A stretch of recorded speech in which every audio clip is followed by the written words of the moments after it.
Bueno, muy buenas tardes y bienvenidos. Gracias a todos por acudir a nuestra invitación para esta presentación que hacemos hoy desde la Fundación DENAES. Gracias también al Real Círculo de Labradores una vez más por acogerla y por recibirnos tan generosamente. Gracias también a don Iván Vélez y don Ignacio Trujillo por estar aquí esta tarde. Iván Vélez es arquitecto, investigador asociado a la Fundación Gustavo Bueno, autor de libros sobre la leyenda negra o el mito de Cortés. Ha publicado también distintos artículos en revistas, diarios, labores que compagina actualmente con la política. Ignacio Trujillo es abogado, historiador del arte, especialista en legislación del patrimonio histórico, museos y tutela de bienes culturales, profesor de formación en distintas instituciones públicas y privadas, y actualmente ejerce como técnico superior en la Agencia Andaluza de Instituciones Culturales de la Consejería de Cultura de la Junta de Andalucía en el Departamento de Artes Escénicas y Musicales y es delegado de Cultura del Real Círculo de Labradores. Para aquellos que no lo conozcan, la Fundación DENAES nació con el propósito de ser un punto de encuentro entre españoles que quisieran reivindicar su condición como tales, reivindicar la nación española y hacer guardar y difundir nuestra realidad histórica, social y cultural. Nuestra patria actualmente está siendo sistemáticamente atacada y demonizada, como tristemente podéis ver todos los días, por determinadas ideologías y grupúsculos interesados en ello, frente a lo cual pues no cabe otra respuesta que la de reivindicar nuestro proyecto común en el que todos los españoles nos debemos saber reconocidos y orgullosos independientemente de donde vivamos. Porque el objetivo de todos esos grupúsculos antiespañoles es que España deje de existir y no solamente eso, sino que nuestra historia, nuestro pasado, desaparezca para ser suplantado por otra historia que pretende desprestigiar el legado español en el mundo y que además nos confronta y nos divide. Y para evitar todo eso, entre otras cosas, existe precisamente esta Fundación para la Defensa de la Nación Española, que requiere vuestra acción y colaboración, la de cada uno de vosotros, para evitar que esto suceda. Como españoles tenemos el deber moral de defender incluso determinados planteamientos, aunque no sean correctos políticamente o no sean aceptados socialmente, sin tener que sentirnos raros por ello. Debemos defender el proyecto común de España, cada uno desde su ámbito puede hacer mucho, pero para ello debemos tener conciencia de nuestra propia pertenencia a esta gran nación que es España. Y por esa razón, precisamente, por la que entre los objetivos de la Fundación DENAES se encuentra el de la promoción y el desarrollo de estudios e investigaciones sobre la historia de España, la lengua de España y la realidad de la nación española. Porque el conocimiento de nuestra historia es fundamental para poder comprender la realidad de la España de hoy, para no cometer los mismos errores, pero también para que la realidad de lo que somos pueda ser preservada, fortalecida y transmitida a las generaciones futuras, tal y como nosotros la recibimos de nuestros antepasados. Y por eso hoy presentamos la conquista de México de Iván Vélez, o lo que es lo mismo, la conquista de la Nueva España. Solamente el hecho de haberla llamado así nos da una idea de hasta qué punto España se exportó a sí misma en un momento apasionante de la historia de la humanidad, narrado al milímetro en este libro que está fantásticamente documentado, porque la historia del mundo no puede entenderse sin la historia de España, ni tampoco sin las hazañas de unos valientes españoles que se aventuraron a descubrir el Nuevo Mundo.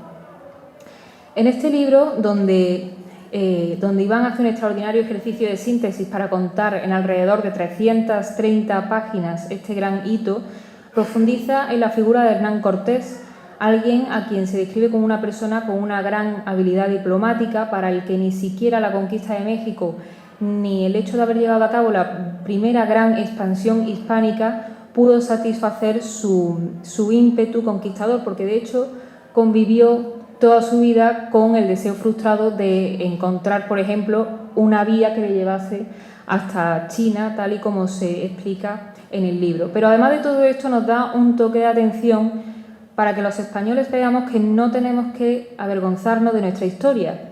Una historia en la que Vélez no oculta tampoco la parte más sangrienta de la conquista, porque aquello no dejaba de ser, como él ha dicho en alguna ocasión, un mundo necrófilo el que se encontró Hernán Cortés cuando llegó a México, pero que también ha sido una historia enterrada bajo una montaña de propaganda, mentiras y medias verdades, lo que conocemos como leyenda negra, que nos hace crecer de alguna manera acomplejados y que persigue desacreditar nuestro papel en la historia, imponiendo la gran absurdez de mirar con los ojos del siglo XXI el mundo del siglo XV o XVI, cuando la realidad es que somos herederos del mayor imperio jamás conocido y que somos herederos de los hombres más valientes que fueron capaces de enfrentarse a lo desconocido, a la incertidumbre, movidos por la inquietud y el afán de descubrir el nuevo mundo y entregárnoslo sin que ellos lo supieran, en el que hoy conocemos.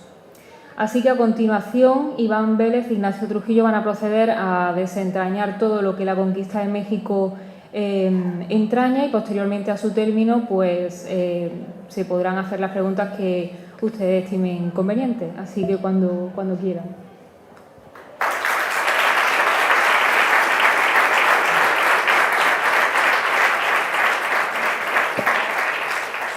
Buenas tardes a todos.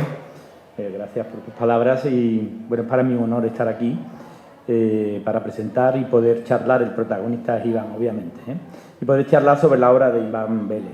Es un libro espléndido sobre la conquista de México y la gran epopeya de Hernán Cortés. Es fascinante y asombroso adentrarse en la historia grandiosa de este héroe español de la mano de Iván Vélez, ya que la abundante documentación y erudición que atesora permite conocer de primera mano, como si uno estuviese asistiendo a los hechos a esta gran aventura.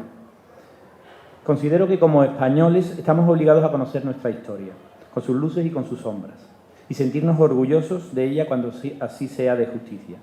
El personaje de Hernán Cortés es verdaderamente increíble. Cualquier nación de la tierra se envanecería de poseerlo entre sus grandes hombres. Nosotros hemos pasado por la epopeya de la fecha del 500 aniversario sin pena ni gloria, por no decir que con más pena que gloria. No sé si será por no ofender a no sabemos quién, bueno, sí lo sabemos, al mundo woke de ahora y al indigenismo trasnochado y en fin. No se ha querido conmemorar como se debe la maravillosa odisea de Cortés y hemos desaprovechado la oportunidad de recuperar su figura. Los países necesitan tener un acervo del que sentirse orgulloso. No se trata de autocomplacencia, se trata de ser conscientes de lo positivo, para que podamos imitar la excelencia e intentar alcanzarla. Que hubo mucho sacrificio, audacia, inteligencia, esfuerzo, tesón, voluntad, heroicidad, pasión en la conquista de la Nueva España. Eso es indudable. Que fue una guerra cruel y violenta también, pero con un espíritu casi caballeresco. Cortés intentó por todos los medios llegar a una pacificación. Todo esto lo he sacado, se sabe, pero que en el libro cuando uno lo lee se refuerza. Cortés intentó por todos los medios llegar a una pacificación y un acuerdo con los indígenas, los cuales poseían una civilización despiadada y cruel, dominando a los pueblos vecinos con una cultura inhumana y antropófaga, muy inferior a la civilización occidental. Los españoles eran conscientes de su superioridad cultural y no tenían dudas de que debía imponerse sobre los nativos, a los que consideraban pueblos retrasados y bárbaros a su lado. En este libro se constata las numerosas veces que el propio capitán general trató de pactar con los mexicas para evitar la destrucción de sus ciudades, y cómo estos respondían lanzando los miembros amputados de los soldados españoles capturados, cuyos corazones habían sido extirpados y ofrecidos a los dioses. Nunca se podrá hablar de genocidio hispánico, ya que Cortés no tenía ningún interés en acabar con los pueblos indígenas, ni tenía odios hacia ellos, justo lo contrario. Piénsese en su propio hijo Martín, al que amaba con pasión, que era hijo de la Malinche. Trató por todos los medios de evitar la guerra que consideraba legítima en todo punto y perdonó en múltiples ocasiones a pueblos que antes le habían traicionado. Pronto, además, hubo un mestizaje enriquecedor, que se mantiene hasta nuestros días y que ha permitido que la conquista de España en América se pueda hablar de injerto. Esto es un trasplante de España, allí, que unido a un nuevo tronco generará una nueva planta de la que brotarán nuevos y hermosos frutos que hoy podemos constatar. No se puede hablar de exterminio, se puede y debe hablar de enriquecimiento mutuo y del nacimiento de una nueva y rica cultura mestiza. La lectura de esta obra es absolutamente recomendable, porque el autor no se pronuncia de forma maniquea, sino que con los datos en la mano, y esto es muy importante, está magníficamente documentada, despliega ante nuestros ojos los hechos que será el lector el que interprete. Como un espejo verá reflejado ante sí las grandezas y miserias de indios y castellanos, con sus pasiones, luchas, traiciones, batallas épicas, crueldades insólitas, hazañas de valentía y audacia impresionantes. Un caleidoscopio donde se conjuga la belleza y la épica de nuestro pasado y de la que se pueden sacar grandes lecciones de sabiduría, donde podemos vislumbrar la casta de nuestros ancestros, el valor, la capacidad de sacrificio, la heroicidad. Estos grandes valores de los aventureros del pasado, que lejos de estar periclitados, siempre se pueden trasladar al presente. Puede ser un acicate para una sociedad actual, tantas veces débil y desorientada, ¿no? Incapaz muchas veces de elevar la mirada que permita atisbar objetivos e ideales maravillosos y no únicamente mediocres, mercantilistas y rastreros. Todos debemos, españoles y americanos, sentirnos orgullosos de esta gran epopeya. Una epopeya conjunta, y recordar y enaltecer, como hace Iván, la vida de los grandes hombres, muchos de ellos anónimos, que hicieron grande nuestra patria y el mundo en que habitamos. Y eso está perfectamente recogido en este libro. Ya digo, con los hechos en la mano y la documentación, uno lo lee y saca conclusiones espléndidas. Y bueno, yo le voy a hacer una serie de preguntas a Iván sobre lo que me han llamado más la atención en este libro, que no he parado de subrayar, porque es todo, que son cosas tan interesantes, es apasionante. Pero cuando veo a la gente que, no, la historia de América, que estás viendo series de Netflix que son absurdas. Y con un capítulo de este libro haces una serie que te mueres y que fascinaría, alucinante. Bueno, lo primero que tengo que preguntar, porque tú habías escrito ya sobre el mito de Hernán Cortés, ¿no? ¿Por qué este libro concretamente sobre la conquista de México? Bueno, lo primero, obligado, ¿no? Agradecer la invitación. Además que esto surgió, como surgen las cosas interesantes, en una comida no secreta, sino un poquito discreta, y nos comprometimos a presentar el libro y, bueno, pues yo encantado de estar aquí, que he venido muchas veces y es un sitio maravilloso de Sevilla, ¿no? Así que lo primero, agradecerle al presidente y a la Junta en general pues la oportunidad de charlar esta tarde sobre un asunto que es universal y que no es una moda y que además tiene mucho vínculo con Sevilla, porque aquí es donde fallece Hernán Cortés el 2 de diciembre de 1547, que cambiaba yo el número, ¿no? Entonces, bueno, Cortés sale de aquí y muere aquí, aunque él quería, y como así ha ocurrido, pues descansar finalmente en la Nueva España, que ya como ha dicho también Pepa, bueno, da cuenta de hasta qué punto lo que se quería es exportar este modelo que ya venía fraguándose, pues como mínimo durante la Reconquista, ¿no? ¿Cómo escribo yo este libro? Pues la respuesta es sencillísima, porque me lo encargan, sin crudo, ¿no? Es un libro que me encargan, pero me lo encargan porque yo había escrito otro titulado El mito de Cortés, que precisamente, esto es una batallita que siempre gusta, ¿no?, contar. En el transcurso de unos encuentros, que no tiene nada que ver con esto, pero bueno, es sobre narcotráfico y Estado en México, un tema muy polémico. De hecho, había en la entrada una tanqueta y unas ametralladoras allí, por si alguien estaba en desacuerdo con lo que estábamos ahí hablando. Pues fuimos a ver la tumba de Hernán Cortés. Yo ya había estado viéndola, ¿no?, en el Hospital de Jesús, que es un hospital que funda él, y ahí es donde está, en una humilde lápida más pequeña que esos cuadros, girada, digamos. Ahí reposan los restos de Hernán Cortés que tuvieron que ser ocultados para que no los quemaran durante una algarada insurgente, vamos a llamarlo así. Entonces, bueno, yo ese libro lo escribí allí porque dijimos, algo hay que hacer con Cortés, ¿no? Y digo, bueno, pues voy a hacer yo un libro, ¿no? Hice el mito de Cortés, gustó, y por eso la Esfera de los Libros me encarga este trabajo, que además, como veníamos comentando antes, lo sorprendente es que cuando tú te fijas en un solo objeto, en este caso en el Hernán Cortés, lees unas crónicas. Cuando yo hago este libro, que tengo que ampliar un poco la perspectiva, las vuelves a leer y empiezas a apreciar una cantidad de detalles tremenda, ¿no? Y es un poco lo que me lleva a escribir este libro. Muy bien. Mira, una cosa que me llamó la atención, ya en el libro, en las primeras páginas, habla de la importancia que la epopeya de Cortés tiene ya casi en vida de Cortés, ¿eh? Me parece que es en la muerte de Carlos V, Carlos I, hacen ahí un escenario efímero de estos que se hacían en las catedrales para conmemorar la muerte, y ponen pinturas y cuadros, estamos hablando de 1550, una cosa así, cuadros con la epopeya de Hernán Cortés. Es decir, los españoles, la corona española era ya muy consciente de lo importante que era eso. Sin embargo, ahora, 500 años después, esto no ha ocurrido. Me parece chocante esa trayectoria del mito de Cortés, que los propios coetáneos lo consideraban un héroe, sí, y que sin embargo ha ido decayendo. Sí, está claro. O sea, de hecho, el libro este del mito de Cortés, el subtítulo es de héroe a figura negro-legendaria, me parece que le pusimos, ¿no? Cómo se transforma esa figura obviamente por obra de la leyenda negra. Efectivamente, Cortés en su época es un hombre admiradísimo. También hay muchas leyendas en torno a Cortés. Cortés no fue un hombre pobre, fue un hombre inmensamente rico. Lo que no tenía, digamos, es liquidez, a lo mejor en Sevilla en un momento dado. Bien merecido que lo tenía, pues, claro. Bueno, pues lo que hizo. Sí, ya se lo ganó, ¿no? A ver, Cortés en algunas cartas, que yo en este libro, en los últimos capítulos, ya hablo no del Cortés conquistador, sino del Cortés gobernador, que me parece, o el Cortés político, que me parece que es una de las facetas menos conocidas, pero de las más atractivas, porque entra en el problema real, que es la cantidad de españoles que hay allí, la cantidad de indios, qué trato se le da, qué mecanismos, qué estructuras se implantan. Eso es fundamental, Él ya habla, en las cartas que van enviando a su primo, a su representante, digamos, en España, de que hay émulos de sí mismo. O sea, él ya es consciente en vida. Le pasa un poco como a Don Quijote, cuando se ve representado y escrito, y él dice, yo tengo que salir en respuesta de la figura que han hecho de mí. Entonces, Cortés es un canon de conquistadores. Es un canon de conquistador porque es el conquistador que verdaderamente triunfa.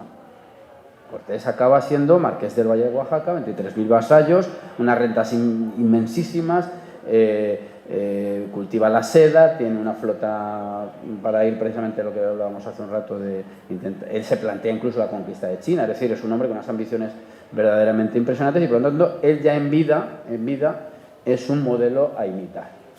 ¿Qué ocurre con el paso del tiempo? Pues que a Cortés le pasa como a muchos otros personajes históricos españoles. Mientras el imperio, digamos, que tiene vigor, son indiscutibles.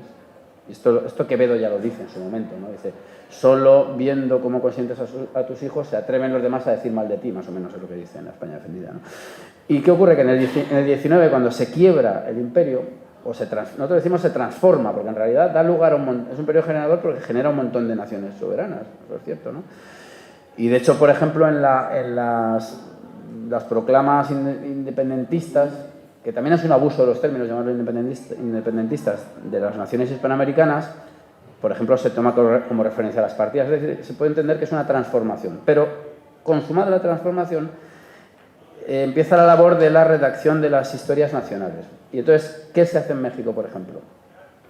Pues que Nueva España se pone entre paréntesis, entonces se vinculan ellos con las figuras prehispánicas. De hecho, las logias masónicas tienen Cuauhtémoc, en fin, hay como una especie de paréntesis, y claro, todo lo que queda dentro de ese paréntesis empieza a adquirir tintes negativos. Y luego en España, con este caínismo que tenemos, pues si un liberal dice blanco, el conservador tiene que decir negro. Así de caínitas somos, ¿no? Y yo creo que eso le afecta, pues, a figuras como Cortés, que ya digo que fue una figura admiradísima. O sea, Durero, por ejemplo, contempló admirado los tesoros que se le mandaron al emperador. Es decir, fue una grandísima figura, pero sufre la crisis del 19. Y como desde esa crisis hay una parte de la sociedad española que ha decidido autodespreciarse y renunciar a todo su pasado, pues sigue la balanza, pues, desequilibrada, desgraciadamente, hacia el lado del negro legendario. Efectivamente, además, claro, con el independentismo que tú dices, que es un término que no debería ser usado exactamente así, porque las guerras de independencia fueron unas guerras civiles más que otra cosa, evidentemente, en la que hubo indígenas en ambos lados, y bueno, es una cosa distinta de la que nos han contado de manera así oficial, ¿no?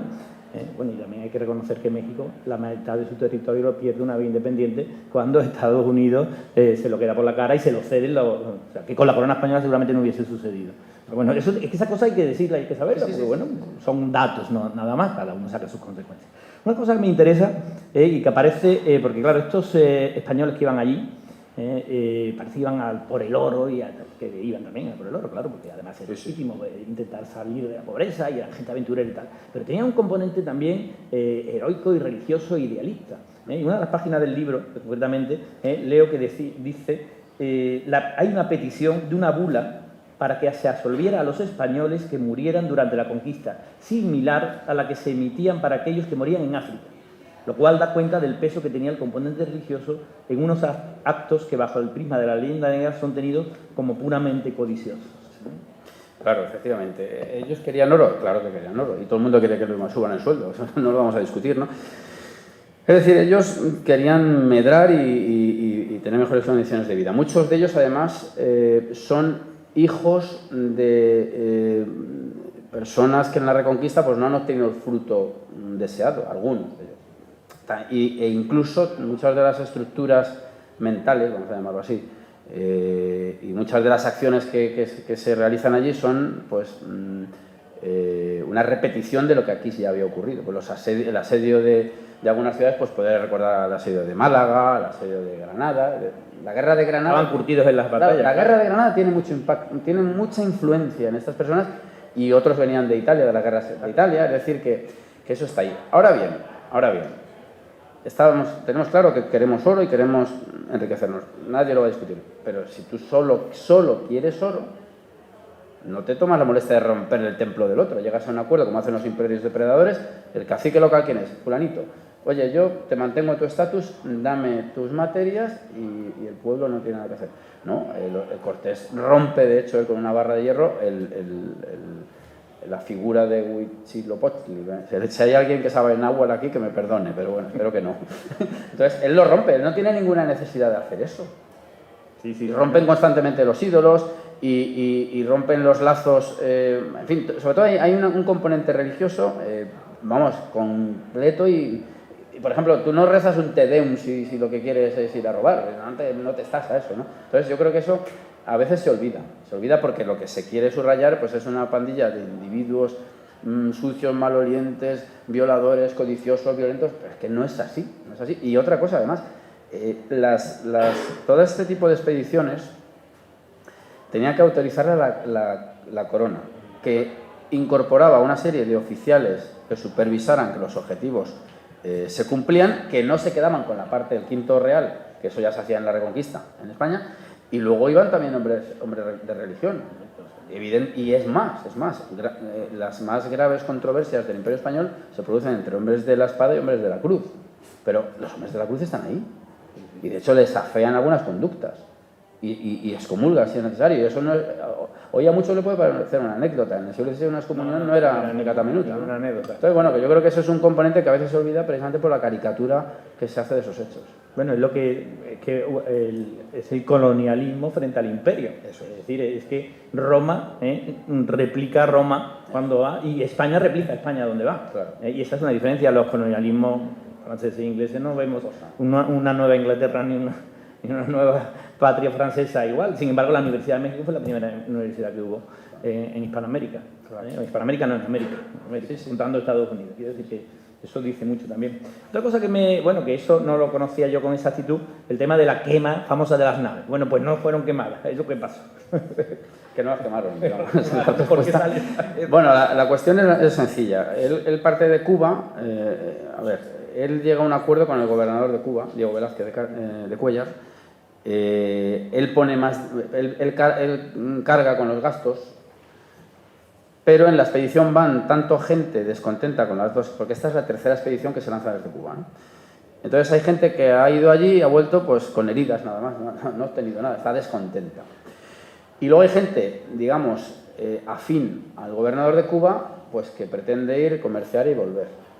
Digamos que en realidad, en la expedición de Cortés estarían los dos modelos, el que quiere ir únicamente a comerciar, a rescatar oro, que se llamaba así, y los que quieren ir a poblar. Y la polémica mayor es si se puede poblar o no, que por cierto, pasa que eso es muy largo de explicar, y casi hay que ir haciéndote un esquemita, con qué mecanismos legales, qué puertas abiertas se va dejando Cortés para poder poblar finalmente, o con la ambigüedad de que si va a una isla o no va a una isla. Sí, verdad, una cosa verdaderamente, era un artista, vamos.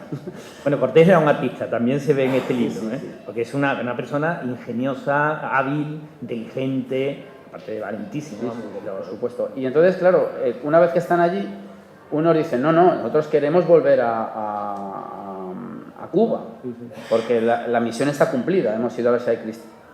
A rescatar cautivos también, ¿no? Volviendo a la pregunta anterior, a rescatar cautivos, que era una cosa, un drama histórico español. Es decir, el problema de los cautivos durante siglos en España ha sido gravísimo. Y de hecho las costas estaban en gran medida deshabitadas por el miedo a las incursiones berberiscas para capturar personas y bueno, Cervantes fue un cautivo ilustrísimo. San Pedro Nolasco, ejemplo, ¿no? San Pedro Nolasco funda los mercedarios para rescatar cautivos. Y de hecho va un mercedario con él. Sí. Es que luego te encajan las piezas, ¿no? Y entonces, ¿qué ocurre? Que en esa expedición están los dos modelos. El que quiere hacer una operación financiera, por decir algún modelo, el que quiere poblar porque quiere implantar, hacer una nueva España, ¿no? ¿Qué es lo que quiere Cortés? Y es lo que consigue, además. Y entonces, para resumir, como está en ese tiempo ahí, que sí, que no, los barcos se van deteriorando. Y él lo que dice es que uno de ellos vaya a España con los tesoros obtenidos para vincularse con el rey, para decir, yo soy tu vasallo, y este es una especie de depredador o de pícaro. Mientras el otro también, de Cuéllar, también está trabajándose para ser adelantado. Es un juego ahí tremendo de... Y los que dicen, no, nosotros nos quedamos aquí. Entonces, hay un forcejeo y lo que hace es dejar esa nave que vuelve a España, hundir el resto, barrenarlas, que es lo que dice, y dejar otra, pues un poco para que volver hacia atrás. Siempre se deja una puerta abierta. En todo momento se está dejando Veracruz como puerta abierta. ¿Qué ocurre?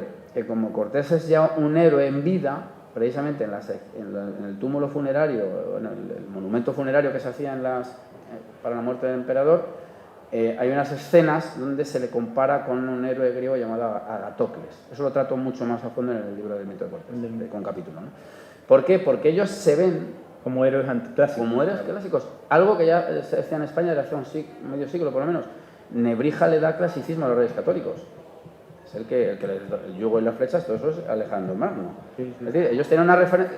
Otra cosa que rompe también el tópico de los españoles analfabetos y tontos. O sea, eran hombres con un conocimiento del mundo clásico, aunque fuera a través de los romances, pero ya es bastante. Entonces, bueno, en definitiva, él los barrenó para evitar que regresaran, para no debilitar su ejército. Y entonces, pues ahí tuvo que hacer unos ajustes. En fin. Bueno, eso lo describe muy bien en el libro, claro. Tuvo que buscar a algún compañero, cosas que pasan en esos... No, normal. Bueno, era otra mentalidad. Eso es una de las cosas que más sorprende de nuestro punto de vista, era los castigos duros y férreos. Es decir, a algunos traidores les corta las manos y a otros los pulgares y los manda para que sean ejemplos. Bueno, eso desde el siglo XXI nos resulta chocante, pero era una cosa... Bueno, no, era inevitable. Es decir, para que la autoridad en ese mundo, allí en otro país, en la media selva, fuera efectiva y salvar la vida, porque ayer estaba jugante la vida, continuamente era necesario tomar unas medidas absolutamente expeditivas. Eso, no me acuerdo ahora mismo, el historiador americano que dice que Cortés no era cruel, era severo. Sí, pero es así, ¿eh? Cortés, además, ahí lo dice, también se lee en el libro muchas veces, está melancólico o incluso llora por cuestiones, bueno, pues porque han muerto muchos de sus compañeros. Es decir, que no era un psicópata que mataba indios, porque sí, es más, siempre está intentando, y eso es cierto, llegar porque le interesa llegar a una paz con los indios y no matar. Venía de la civilización, efectivamente, de la civilización cristiana, no lo olvidemos, que tiene la misericordia de la piedad como elementos clave, vamos, eso es indudable, ¿no? Entonces, no es una persona cruel, es una persona, eso es verdad, es cruel desde nuestro punto de vista, porque cortarle la mano a un tío, Guillo, eso es bárbaro, pero claro, es que eso es lo que había entonces. En todos los había, en todo, en Inglaterra, en Francia, y en Alemania, y en España también, ¿no? Y hablaba Iván de la dicotomía que hubo, de la lucha que hubo entre Diego Velázquez, un gobernador de Cuba, y Hernán Cortés. Hernán Cortés se quiso instalar, se fue un poco por la cara, digamos, separándose de Velázquez, Diego Velázquez, igual que pintor, ¿verdad? Y entonces tuvo que sutilmente tejer ahí una maraña para conseguir poblar México, es decir, instalarse, porque realmente Diego Velázquez y desde Cuba le habían dicho que fuera a rescatar oro, a rescatar cautivos y a hacer una expedición, una exploración, pero no a asentarse, ¿no? Entonces él, de una manera súper habilidosa, consigue asentarse, manda también al emperador diciéndole que él tiene derecho a eso, y lo consigue, y consigue convencer a todos los que llevaba encima. Bueno, entre otras cosas, además, que quema las naves o hunde las naves también para evitar, por eso la hunde, las hunde, ¿no? Otra de las cosas interesantes es la civilización de estos indígenas, ¿no? De estos nativos, que no eran angelitos, ni monjitas de Sagrado Corazón, para nada. Era una civilización, una cultura antropófaga que hacía sacrificios humanos que eran terribles. Y además estaba, sobre todo los mexicas, que eran los aztecas, que eran los que dominaban allí, tenían dominado a todos los pueblos alrededor, y una de sus máximas posesiones era conseguir seres humanos para sacrificarlos continuamente. No sé si hablan de 20.000 al año, es una cosa salvaje, ¿no? Verdaderamente salvaje. Y aquí en una de las páginas del libro, hay un término que no había oído nunca, que se llama zompantali. Los españoles vieron por primera vez un zompantali. Es decir, o zompantli, vale, el que lo sepa de pronunciar, zompantli. Es decir, una estructura de madera similar a un andamio en la que estaban ensartadas hileras de cráneos de hombres sacrificados. En adelante la imagen se convirtió en familiar, pues cada recinto sagrado solía contar con su correspondiente zompantli. Eso es terrible, ¿no? Sí, sí. Cuando sacrificaban, les horadaban por aquí el cráneo, los ensartaban como si fuera un abaco, digamos, ¿no? O un andamio, ¿no? Claro, y esto es interesante porque en las crónicas aparece los altares de cráneo, vamos a llamarlo así, ¿no? Y claro, durante mucho tiempo se ha negado, ¿no? Bueno, esto es una fantasía, esto es una especie de justificación de tal, ¿no?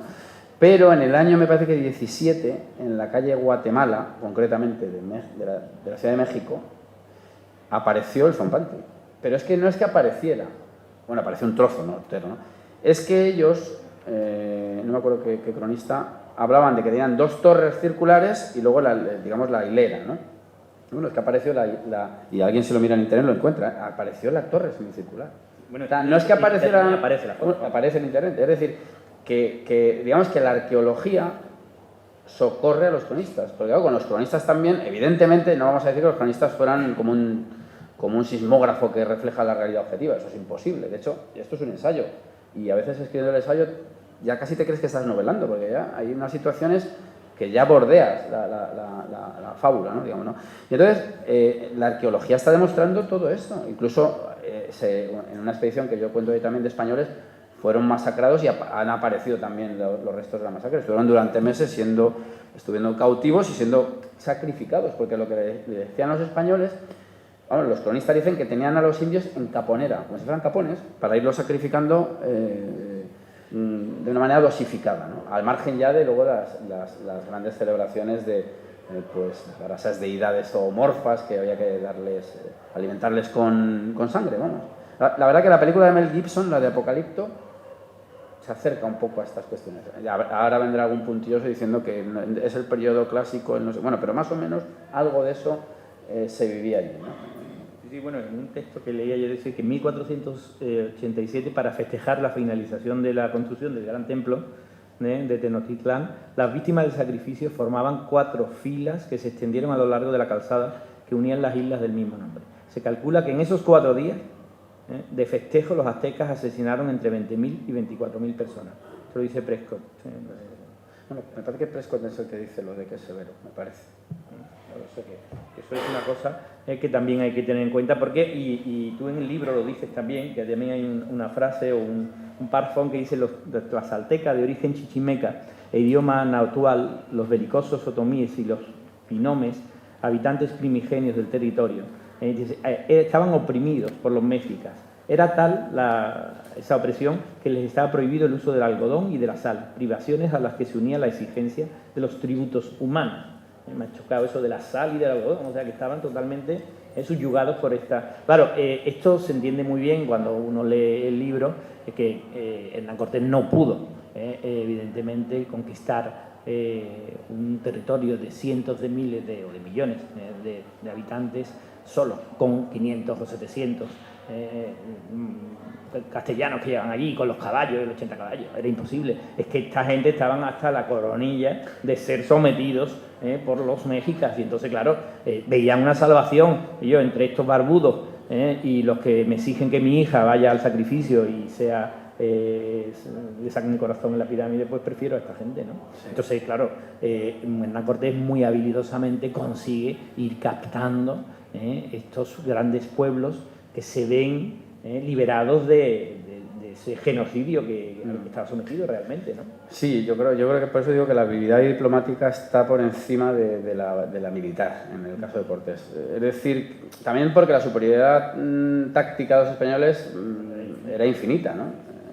Yo digo, es más la táctica que la artillera. O sea, es más la forma de combatir con mayor habilidad que las propias armas, ¿no? Porque incluso se perdieron armas, faltó pólvora, en fin, la cosa es muy compleja. Eso de que cuando faltaba pólvora un tío se fue a un volcán, subió al volcán y bajó y consiguió azufre, ¿no? O yo no sé cómo se metió en el volcán, sacó unos capazos de azufre y con eso fabricaron pólvora. Los reyes le dieron, se lo ganó, un escudo de armas con un montaño, se llamaba. Había que ir al volcán, si no, no te lo daban. No, vamos a ver. Entonces, Cortés lo que se da cuenta es de que aquello no es una sociedad uniforme, sino que hay un poder central en el Valle de México, los mexicas, con Moctezuma II, y tiene una triple alianza, es más complejo el asunto, pero bueno, tiene una serie de naciones étnicas sometidas, y le exigen tributos, pues algodón, mantas de plumas, oro y personas, evidentemente. ¿Qué ocurre? Pues que él lo que va haciendo es irlos liberando de la obediencia de Moctezuma para vincularlos a la obediencia de otro rey, que era otra obediencia, pero era un rey ¿qué referencia pueden tener ellos de Carlos I? Era inimaginable. Lo que ellos se habían quitado de en medio es el poder de los mexicas. Entonces, esa es la fuerza humana que tiene Hernán Cortés. Claro, con la gente que es imposible. Él tuvo 1000 y pico personas en momentos de mayor cantidad de soldados. Claro, las fuerzas potentísimas que tiene, las huestes de cientos de miles, son de esas personas indígenas que lo que quieren es acabar con el pueblo más belicista de la zona, que eran los mexicas. Claro. Bueno, porque él llegó, según leía, él llevaría unos 500 personas, entre marineros. Sí, al principio se calcula unas 550 personas, o sea, más los esclavos y las mujeres de servicio y tal, más o menos. Es un contingente reducido. ¿Qué pasa? Que luego empiezan a llegar algunas expediciones y los va captando. Y él con mucha habilidad se los va a llevar. Porque venían expediciones para decirle que volviera. Y él lo que hacía era captárselo y conseguir embaucarlo muy él, por ejemplo, era un hombre muy hábil y hubo momentos muy efectistas, ¿no? Voy a decir dos. Por ejemplo, uno, con los caballos, claro, aquellos indígenas no habían visto un caballo en su vida, ¿no? Y claro, les asustaba. Entonces, ¿qué hizo una vez? Una vez vinieron los emisarios de Moctezuma y puso una yegua en celo en un sitio y detrás un caballo. Claro, el caballo empezó a pifiar y él llegó, hizo que retiraran la yegua, hizo como que calmaba al caballo y demostrando un poder sobre ese animal, ¿no?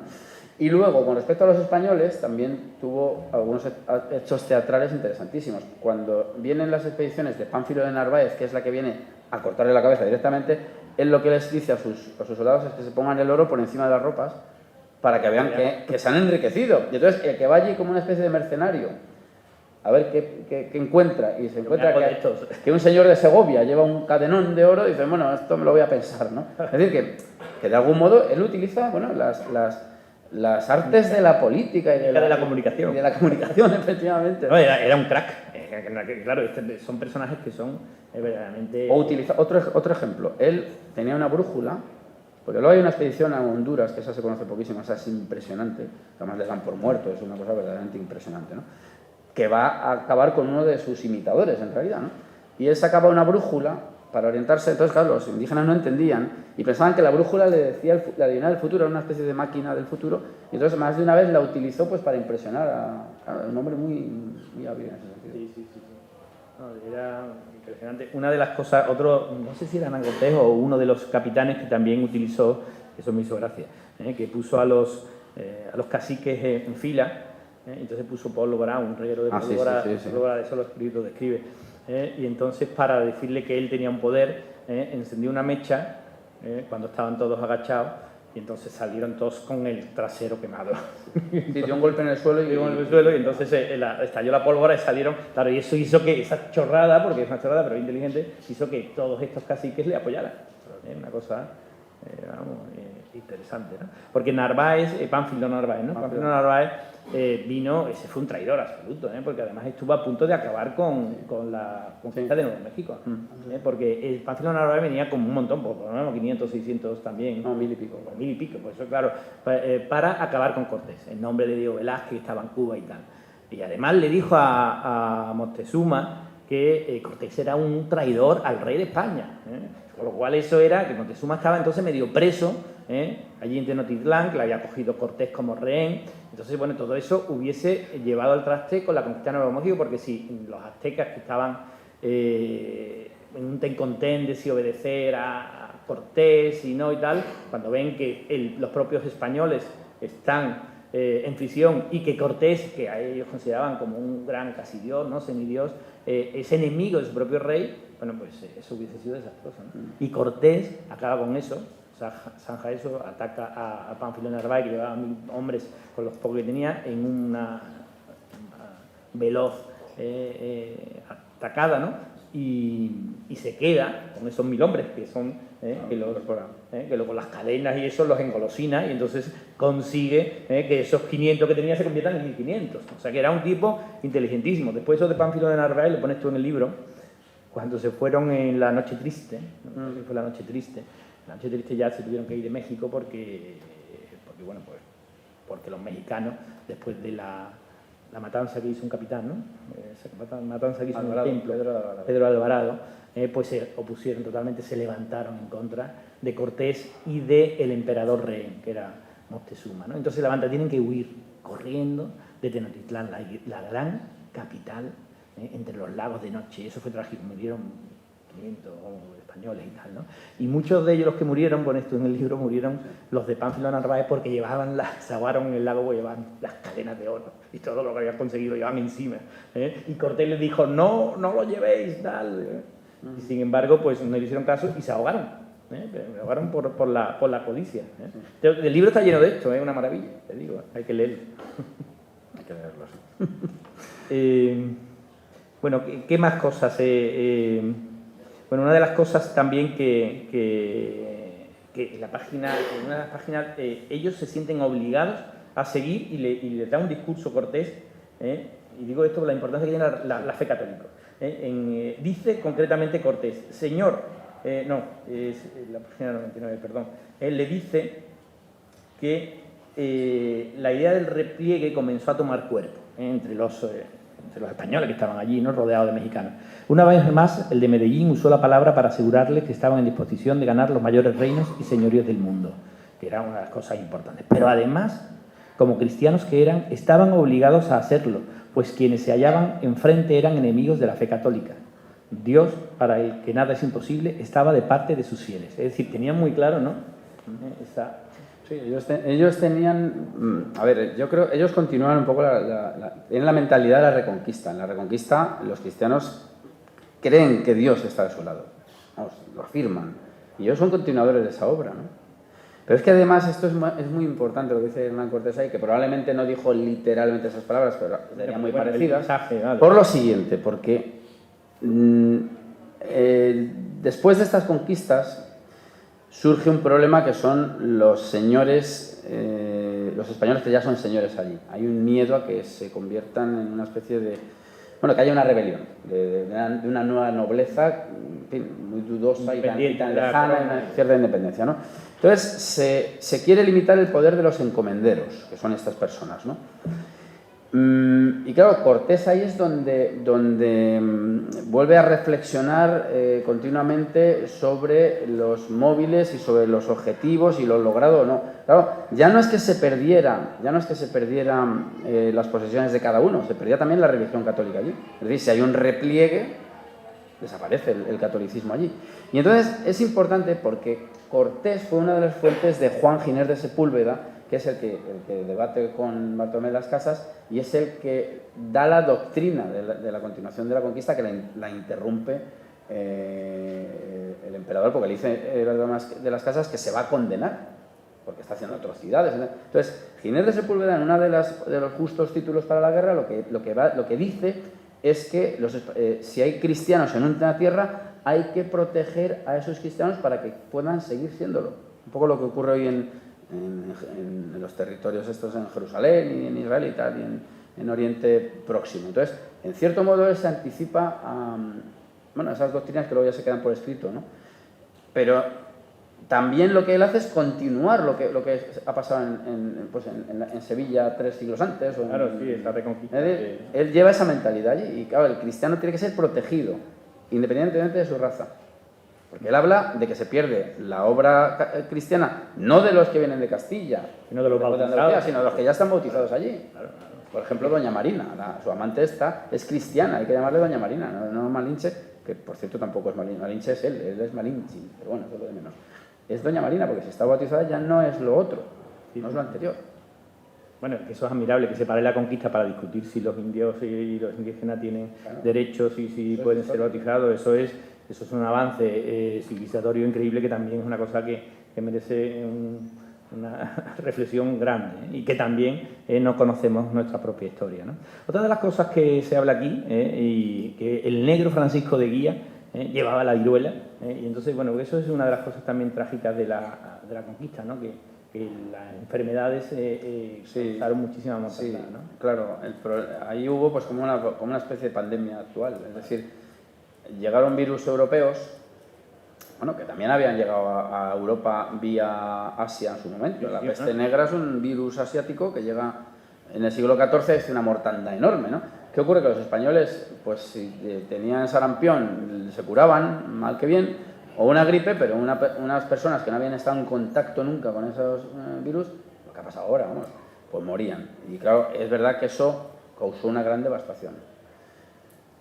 Claro, yo siempre digo lo siguiente, me imagino que atacaría tanto a los aliados de Cortés como a los enemigos, o sea, que eso no justifica la victoria.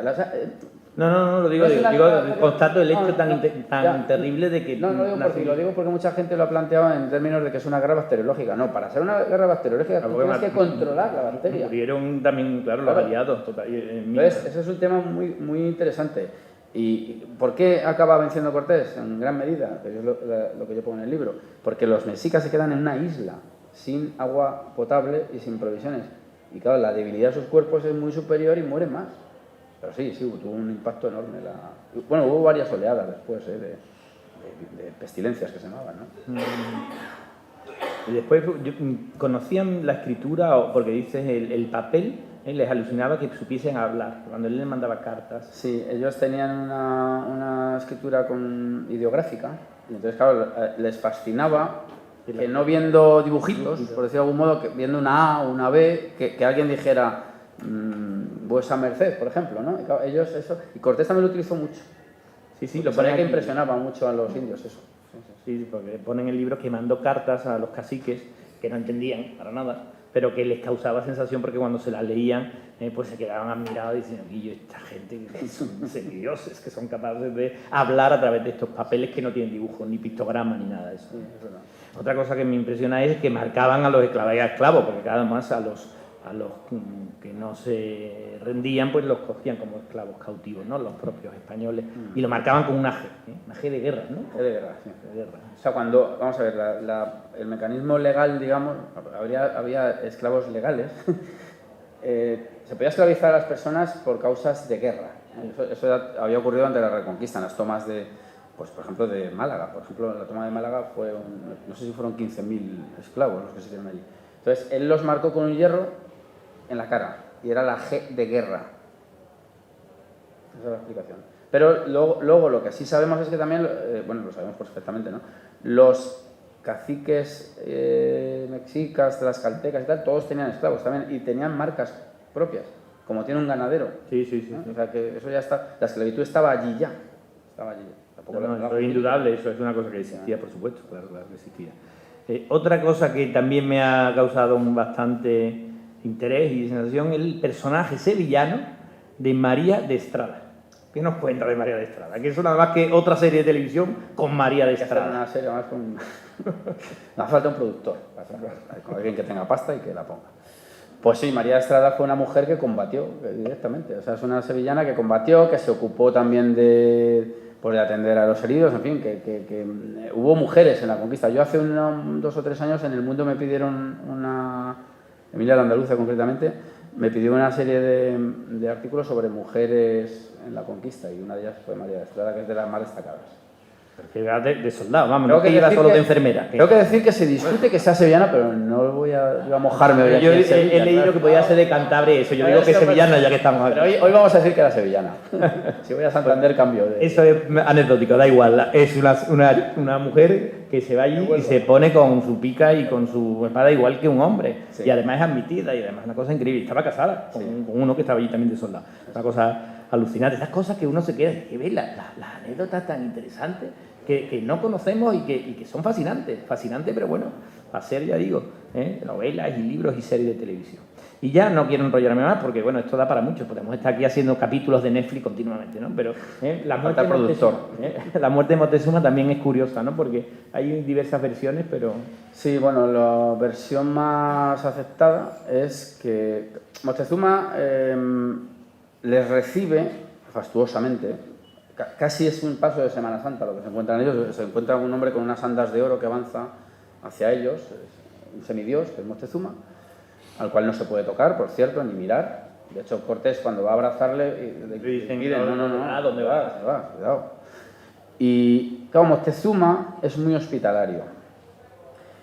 Yo llego a la conclusión, bueno, no yo, se llega a la conclusión de que la invitación que hace Moctezuma a Cortés es para meterlo en esa isla y acabar con él ahí. Yo creo que esa es la... Sí, o sea, es más, lo que niego es que Moctezuma pensara que Cortés fuera el dios que vuelve, Quetzalcóatl, el que vuelve por la leyenda. No.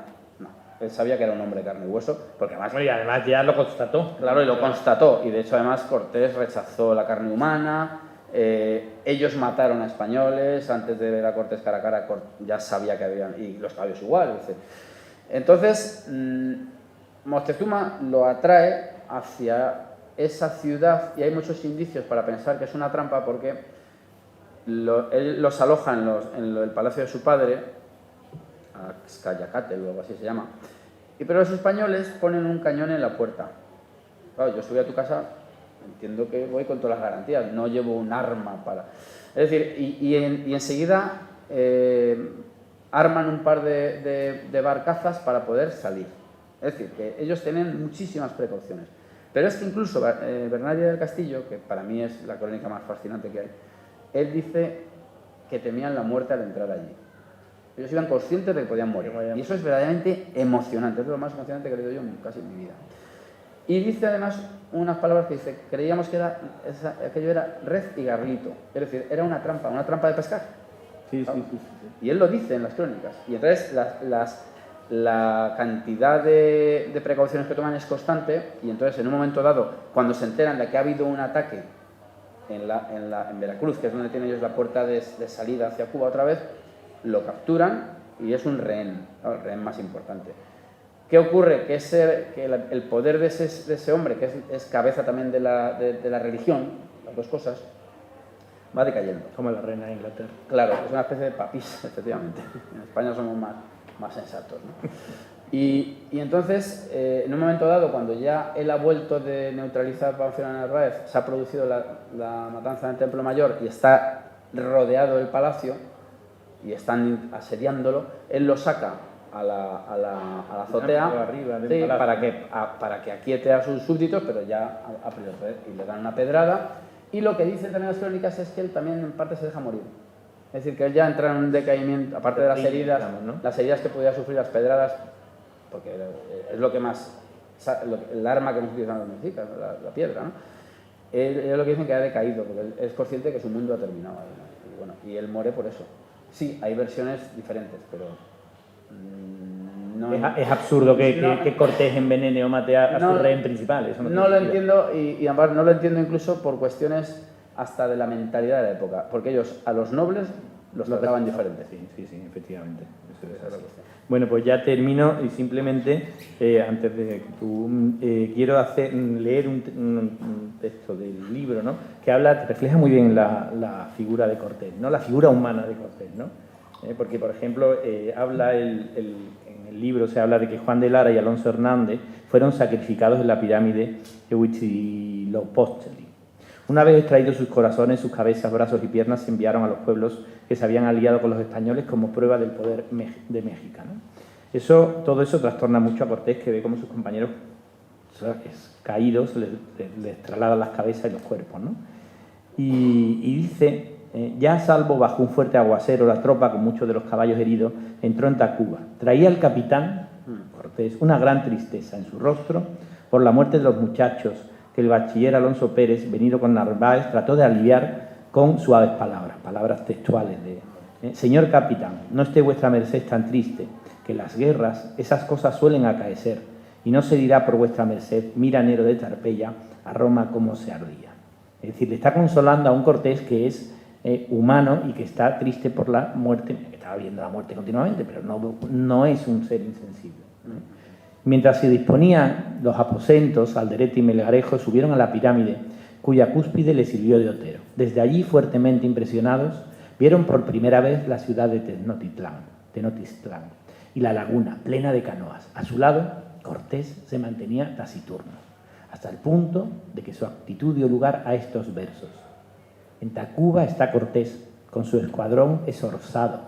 Triste estaba y muy penoso, triste y con gran cuidado, una mano en la mejilla y la otra en el costado. Bueno, pues nos vamos...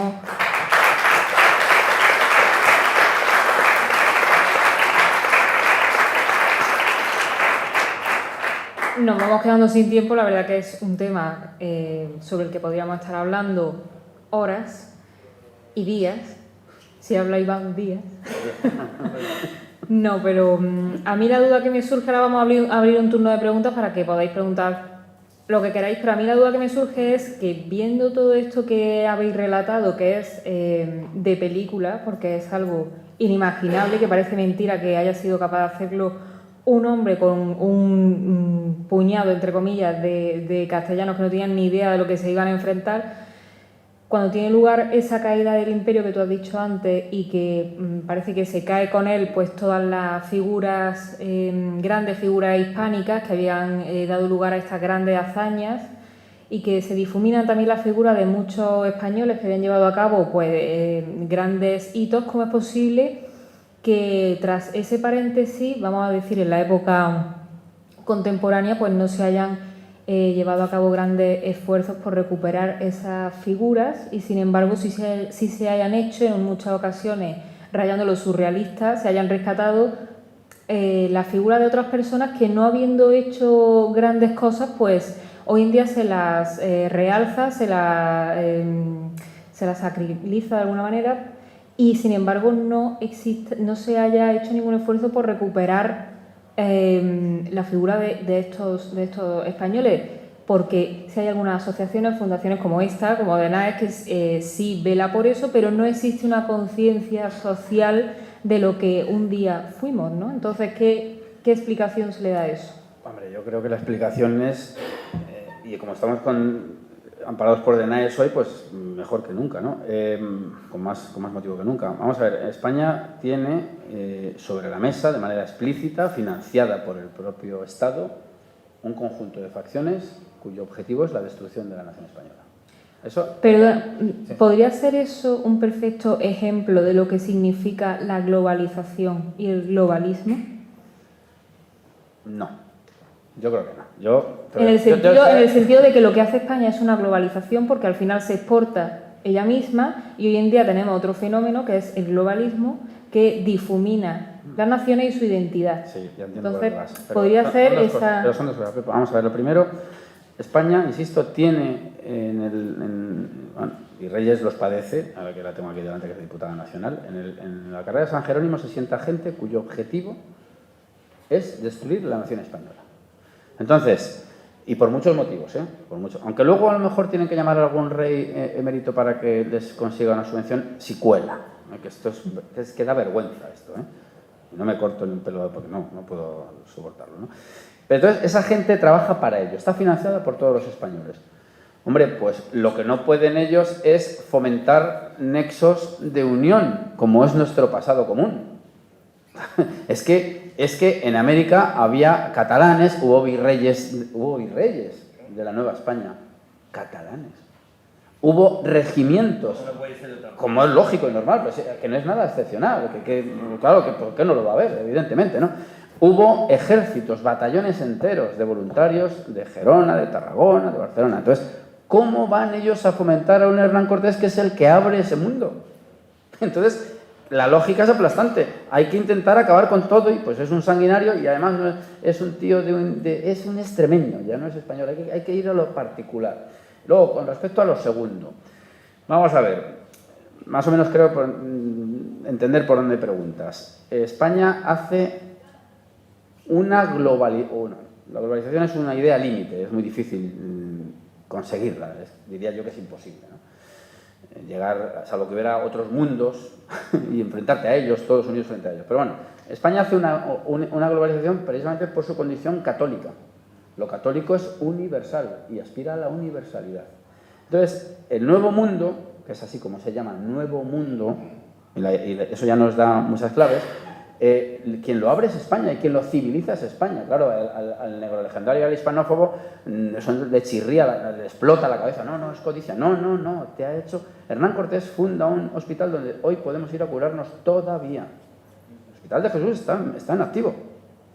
La iglesia, en los hospitales antes había una iglesia, por aquello de la salud espiritual y la corporal, allí, en esa iglesia, está enterrado Cortés. Y esa iglesia es parte del conjunto arquitectónico del Hospital de Jesús. Hospital donde iban los indígenas también. Por cierto, cuyo escudo es el escudo de armas de Cortés, para más señas. ¿Qué ocurre ahora? Pues que lo que nos enfrentamos es a diversas ideas de globalización. Cuando se habla de globalización hay que matizar mucho. Hay muchas globalizaciones. Por ejemplo, una marca de refrescos azucarada, alguien puede imaginarse cuál, aspira a ser la única, globalizar el mundo con un producto. Hay muchas globalizaciones. Y evidentemente, que creo que es por donde tú vas, Pepa, España es un obstáculo para una globalización de cierto tipo.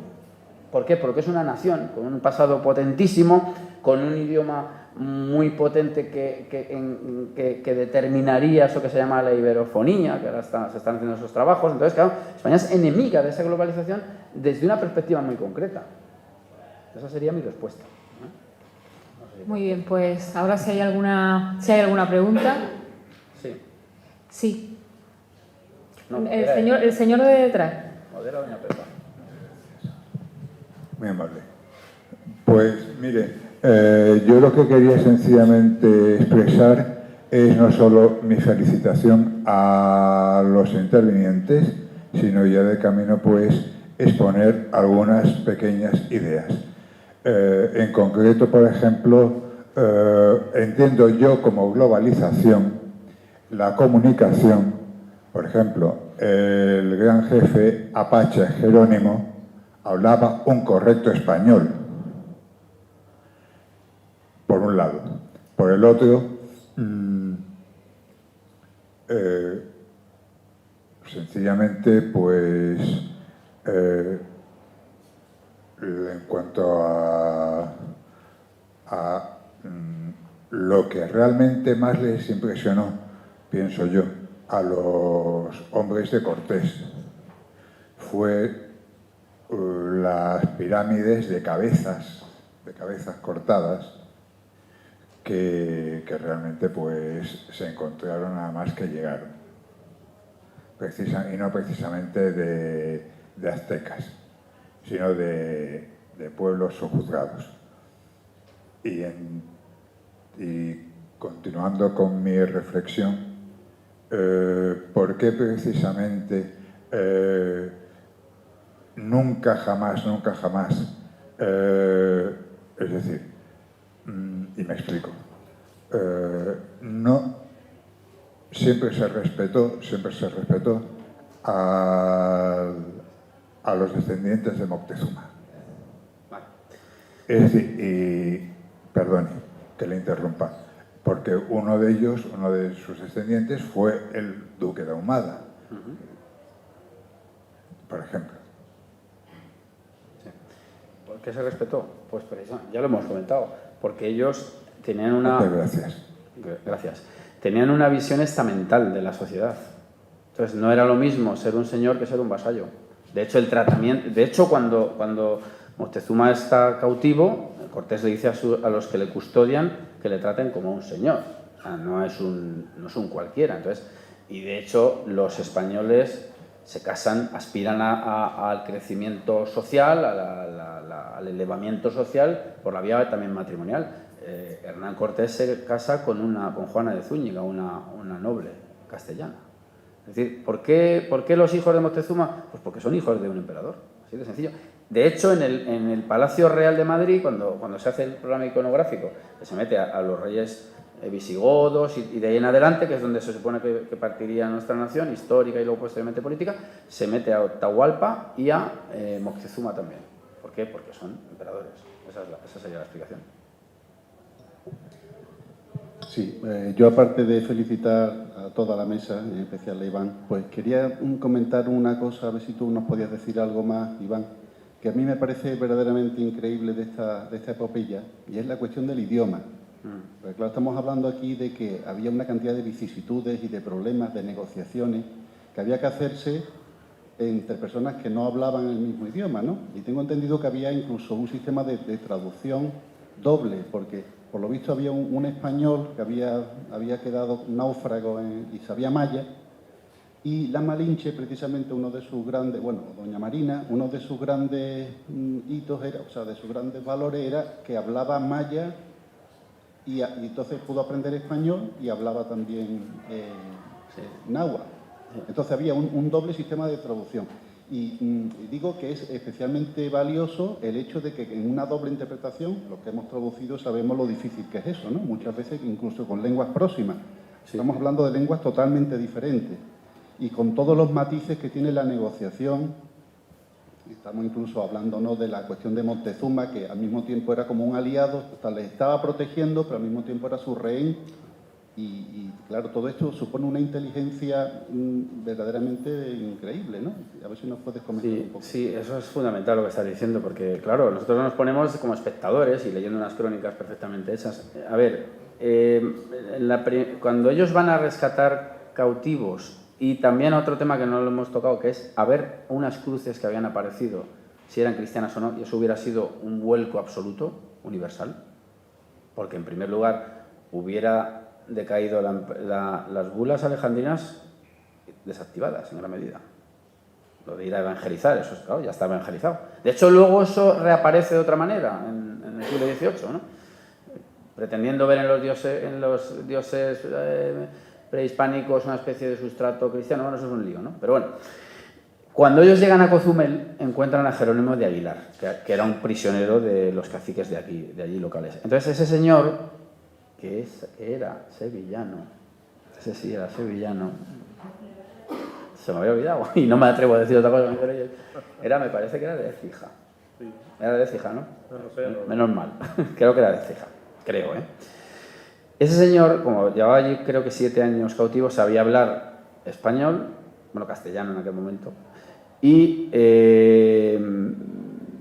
maya, que era lo que hablaban esas gentes. Entonces, claro, cuando Cortés lo encuentra y él lo incorpora, porque él se reincorpora, hay otro que no se incorpora, que es Gonzalo Guerrero, y que acaba muriendo contra los españoles. Es un tema interesantísimo, porque era ya cacique, ¿no? Pues ese señor ya sabe hablar con los españoles y les sirve a los españoles para hablar con los mayas, ¿vale? Entonces, cuando ellos tocan la costa, ya tienen esa facilidad, entre comillas, facilidad, porque tú, que me has traducido a mí algunos textos para un libro que estoy preparando y te lo agradezco públicamente, sabes que traducir es muy difícil, los matices se pierden, y eso que estamos hablando del latín al español. No quiero ni pensar del castellano del siglo XVI al maya, o a uno de los mayas, que habría muchas variedades. O sea, el problema es complejísimo, como tú dices.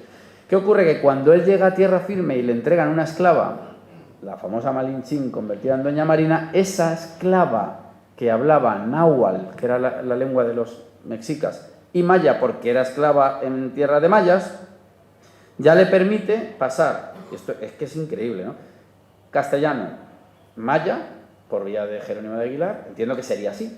Jerónimo de Aguilar en maya hablaría con Doña Marina, y Doña Marina del maya al náhuatl para hablar con un emisario que habla en náhuatl de Moctezuma. Impresionante, ¿no? impresionante. Claro, no solamente ya no es una cuestión de entenderse, quiero agua o quiero no sé qué. Tú imagínate explicarle la transustanciación, claro. Pero es que como estamos hablando de que esa es la realidad, explicar los rudimentos del catolicismo a un señor en esas condiciones. De hecho, un tema interesante, ellos, es una teoría que yo he leído, ¿no? Ellos querían cruces desnudas, no cruces con el crucificado, porque el crucificado podía recordarles a un sacrificio humano. O sea, que es mucho más complejo. O sea, lo de América es una hazaña histórica, por más que haya negros legendarios a mansalva. Es algo verdaderamente inaudito lo que dicen aquellos hombres. Esa es la historia. ¿Alguna pregunta más?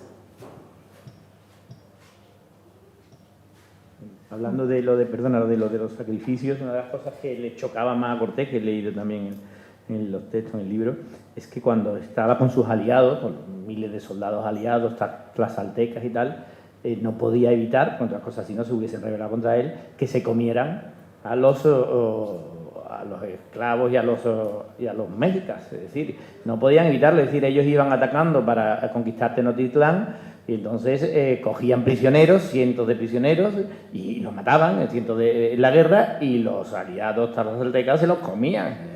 Los brazos, las piernas, es una cosa horrible. Y eso a los españoles lo dice en una carta de relación, dice, aquella noche tuvieron bien de comer.